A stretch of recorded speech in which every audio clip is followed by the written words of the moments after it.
estamos no segundo bloco do Educação, Histórias que Ensinam, discutindo livros que falam sobre a preservação do meio ambiente.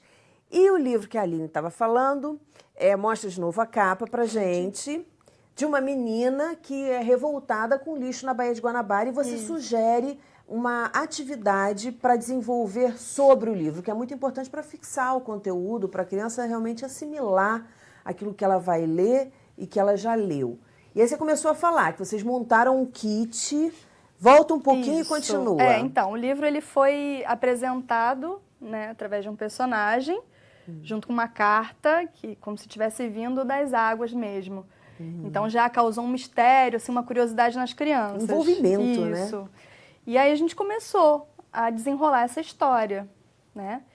E quando a gente terminou isso, a gente recolheu esses lixos. Cada criança trouxe de casa um lixo, né, que tinha, um lixo seco, para que pudesse fazer a construção de um dos personagens da história. Conta. Isso, Como é que feito foi? com sucata. E foi incrível, né? Assim, a gente colocamos uma rede de pesca, né? E aí eles foram pendurando, construindo esses personagens e pendurando nessa rede. E aí tinham as baleias, tinha Iemanjá, a própria Lude. Cada um escolhia o seu personagem e com os materiais, né, plásticos, ia dando dessa forma. Isso uma atividade. Esse ano a gente transformou essa história toda em contação de histórias para as escolas. E aí, quando no momento da história a Bahia é despoluída, a gente tem um pano bem grande azul disposto para as crianças e elas vão fazer, através da técnica de dobradura, os seres marinhos voltando para a Bahia. Fantástico. E a questão, essa atividade deles trazerem lixo de casa, poderem transformar esse lixo em alguma outra coisa, e com o sentido que a história estava tendo, é muito bacana. Porque reciclagem, que trata aí no seu livro também. No livro a gente incentiva justamente a separar o lixo, né? Uma das proposições é justamente que as crianças pensem que prática cotidiana uma criança pode fazer. Separar o lixo. Então, assim, o amarelo fica o quê? O verde fica o quê? No vermelho fica o quê? Onde é o plástico? Então, a intenção que a criança, ela possa, de alguma forma, no seu cotidiano, educar os pais. Porque a nossa tese é que as crianças que educam os adultos, né? Eu acredito muito nisso, muito nisso. E assim, é super importante o que vocês estão falando. Antes de partir para o seu livro, Jean, que também fala desse assunto, porque o lixo é uma coisa que a gente não está vendo. Você joga lá, daqui a pouco você amarra o teu saquinho, descarta e você não está vendo. E as pessoas acham, têm a ilusão, talvez, porque elas não veem e não exista. Deixa de existir, né? Eu fico imaginando assim, outro dia eu estava no hospital, eu fiz uma cirurgia de apêndice, e eu via, cada vez que a menina vinha falar comigo, claro, o hospital tem que ser assim, ela vinha e colocava uma luva diferente. Então, qualquer coisa que ela fazia, ela colocava a luva e tirava a luva. E eu olhando aquilo, eu falei assim, gente, para onde vão essas luvas todas? Comecei a entrar em pânico. E da mesma forma, copinho descartável, aqui na Alerj a gente já usa cada um a sua caneca por conta disso. Aí, às vezes eu vejo, em alguns lugares que eu vou, que bando de copinhos descartáveis. Você não imagina que em muitos lugares esse copinho vai para debaixo da terra. E quanto tempo isso dura lá embaixo? E quanto que a gente está extraindo da natureza para fazer um monte de coisa, para fazer papel, para fazer tudo que a gente tem. Uma prática cotidiana que a gente tem que fazer de alguma forma. E nesse ponto, a educação, a contação de histórias, é uma maneira de fazer um pouco isso. Nesse sentido, nosso site nanaenilo.com.br, nós temos um canal no YouTube também, que é Nana Enilo, N-A-N-A-E-N-I-L-O. Nós falamos um pouco sobre isso também. Então, vale a pena ver o nosso canal no YouTube. Tudo junto, né? Tudo junto. nanaenilo.com.br. É muito importante. E eu acredito também que da mesma forma que o adulto orienta e educa a criança também orienta e educa o adulto. Seu livro, Jean? Meu livro é Um Menino que Florescia. Que lindo! Esse título é maravilhoso. É uma artista plástica que escreveu esse livro. Ela é americana. O ilustrador é um canadense. Muito então, bonito. Posso falar sobre o livro? Claro! Então vamos lá. É para falar. O livro é a história de um menino que florescia. Me né? conta como é que é esse florescer. É o seguinte, o menino, toda noite, ele ia para a cama e acordava com flores no cabelo. E a mãe dele, para levar ele para a escola, para ele não sofrer bullying, para ele não sofrer preconceito, tinha que cortar as flores do cabelo dele.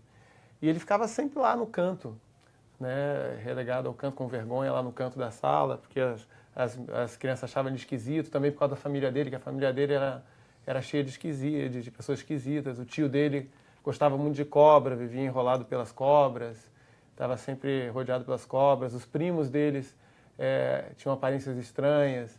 Então, era uma família que era considerada estranha. E, por conta disso, ele sofria esse preconceito, ficava lá no canto. Até que ele conheceu uma menina também, que se tornou a única amiga dele, que ela tinha um problema que ele ia conhecer depois, que era um problema mais simples. Engraçado que no livro traz uma situação fora do normal, que é uma pessoa que floresce, que sai flor de dentro, que não é uma coisa cotidiana, que não acontece, e traz também uma diferença mais próxima da nossa realidade, que o problema da menina era que ela tinha uma perna maior do que a outra. E ela sofria, não sofria tanto preconceito, mas ela tinha ressalvas, por exemplo, de participar dos bailes da escola, porque achavam que todo mundo ia rir da cara dela, porque ela ia ficar capengando. Enfim, e o encontro dos dois possibilitou uma coisa maravilhosa, que foi o menino que florescia resolveu o problema dela. Depois que ele percebeu que quando teve o baile ela ficou muito triste, ele procurou saber por quê, descobriu que era por causa disso, ele foi para casa e construiu um par de sapatos, um pouco mais alto que o outro, que aí ela podia dançar sem ter problema, porque o sapato compensava o problema da perna dela. Criatividade dele, Sim. né? Enfim, o que se extrai desse livro de muito importante? Primeiro que ele trata da diferença das pessoas. Nós somos todos diferentes, Sim. né, um do outro. E Temos direitos iguais, mas somos diferentes. temos direitos iguais. Temos direitos iguais, apesar dos direitos não serem tão respeitados na nossa sociedade. Sim. A gente tem muito a avançar nessa direção ainda. Né? E o livro trabalha muito essa coisa da diferença e principalmente do olhar para o que é diferente. Entende? Porque o problema da diferença não é a diferença em si, mas o olhar dos outros para ela. Entende? A forma que os outros reagem a isso. Entende? E a gente faz um link grande com a educação ambiental também. Quer dizer, você está trabalhando aí bullying No bullying, e educação ambiental. preconceito, né? Preconceito de todas as formas. Deficiência. Né? Deficiência. Discriminação com a pessoa com deficiência, que é importante. E aí a gente aproveita e usa uma atividade que não está relacionada à mensagem principal do livro, mas que a gente puxa e faz o menino que florescia ao vivo na atividade. Que é uma bola de meia, que a gente bota a terra dentro. Meia calça. É uma meia Muito calça. bacana. Eu achei muito bacana essa atividade. Explica direitinho. Então. Dá os detalhes, porque realmente esse acompanhar o florescer é muito legal, ainda mais em forma de boneco. Conta pra gente. Então, você pega uma meia calça, você bota a serragem dentro, ou terra, com um pouco de serragem dentro, bota painço ou alpiste, que são duas plantas que crescem muito rápido. Isso é muito importante. O crescimento rápido é importante em outro sentido. Por quê? Porque um dos nossos trabalhos é aproximar, quebrar o preconceito com os outros seres vivos que são diferentes de nós. Né? A gente busca diferença em todo mundo. É diferença de pele, é diferença de nacionalidade. A gente está sempre olhando o outro com o olhar de porque ele é diferente, ele é estranho. Quando, na verdade, as diferenças deveriam ser complementares. Né? Deveriam aproximar a gente, e não afastar. Então, a gente trabalha muito essa coisa dos bichos e das plantas. E com as plantas é muito delicado. Por quê? Porque é muito difícil para uma criança perceber a vida numa planta. Porque é uma coisa muito subjetiva para ela. Quando você fala, não, as árvores estão vivas também, a plantinha está viva também. A criança se pergunta, ué, mas ela não se mexe. Ela não tem difícil boca, de compreender para ela eles. não tem, é difícil de compreender concretamente. Então, quando você usa o alpiste e você faz um menino que florescia ao vivo na bola de meia, ele, de uma semana para outra, ele vê aquela planta crescer. Como é que é? Pega uma meia calça, bem fina, porque tem meias Não, mais... pode ser grossa. Pode Pode ser ser mais aquela grossa. fio Pode ser grossa. 60? Pode. Que vai ser, para que pode passa, ser. né? Porque como cresce ser. rápido, ele é fininho. Ela é fininha, então Ah, ela então é passa. até melhor, fica melhor, porque a fio Pra se- 60 ela é mais Ela é mais resistente. É resistente. importante só resistir botar as até. sementes mais em cima, não botar no, Aí você na meiuca. bota, vai, dá o passo a passo. Você Você bota... vai colocar Você- primeiro Primeiro o a- alpiste, a semente embaixo na meia, da parte fechada. Na, Depois- Na ponta do pé. Na ponta baixo, do pé, isso. isso.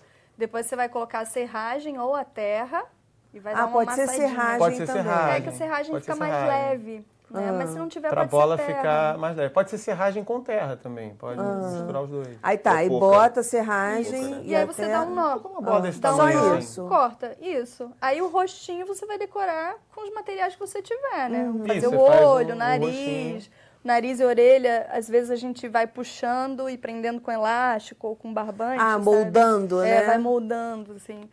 E os olhinhos com aí, EVA. e aí você um pode pouquinho. mostrar para a criança, depois que a planta cresceu, você fala, crescimento é uma característica do que está vivo. Uma pedra não cresce, uma mesa não cresce, a planta cresce, como você. Entendeu? Então perfeito. você e a planta não são tão distantes Agora, assim. posso perguntar um negócio? Uma pergunta Pode? boba. Pergunta. Tá, e botou lá na serragem que vocês falaram. Isso. Aí vai regando, Vai regando com que todos os dias. frequência? Uma vez por dia. Todos os dias. Todo Uma dia. vez por dia. Isso. Ela Isso. não precisa Pode ficar no sol? sol, não Ah. precisa ficar no sol, pode ficar dentro de casa. São sementes de fácil germinação. Então dá para fazer com o filho em casa. E ela muito cresce Aí o bem olhinho rapidinho. vocês botam papel, sei lá, papel crepom? A gente não bota papel olhinho- por causa da água, né? Ah. Assim. O olhinho é a gosto, contanto que você, é exatamente por causa disso. Você não- pode estar se usando molhar, até estraga. material Pô, é muito reciclável, bonito. Por tampinha exemplo. de Ah, garrafa. tá. Tampinha de garrafa, muito faz bonito, sentido. né? Muito Senão bonito. tem que estar sempre Pode. trocando, né? Por causa... É, Pô, tampinha. admirável o trabalho, porque é necessário, EVA. porque é criar uma cultura de aproximação a partir de uma prática, né? Quando falou de discriminação, Que é fundamental. Porque um dos problemas é a falta do convívio.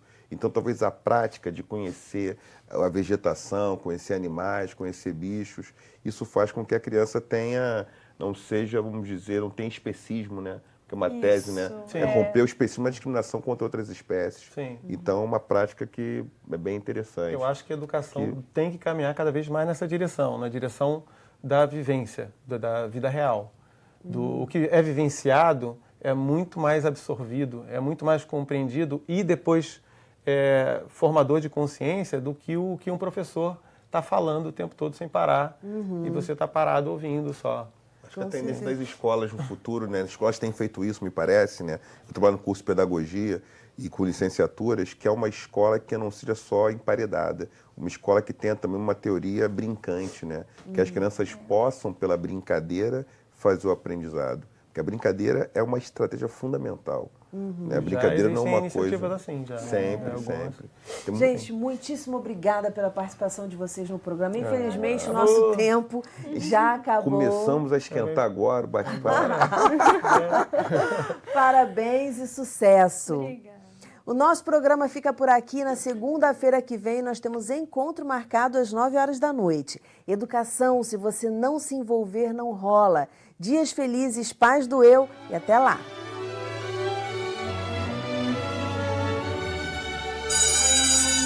O Riso, de Eduardo Galeano. Era uma vez, numa floresta, um homem guerreiro que resolveu descansar embaixo de uma árvore. Em cima da árvore havia um morcego que queria fazer amizade com aquele guerreiro, mas não falava a sua língua. Então, usou as suas unhas para fazer carinho na cabeça do guerreiro. Ele ria, gargalhava, até que caiu no chão de tanto rir, enfraquecido com a gargalhada. Rapidamente, todos da aldeia ficaram sabendo que o guerreiro caiu no chão por conta do riso. E então, fizeram uma assembleia e decidiram que o homem não tinha mais direito de rir. Somente as mulheres e as crianças.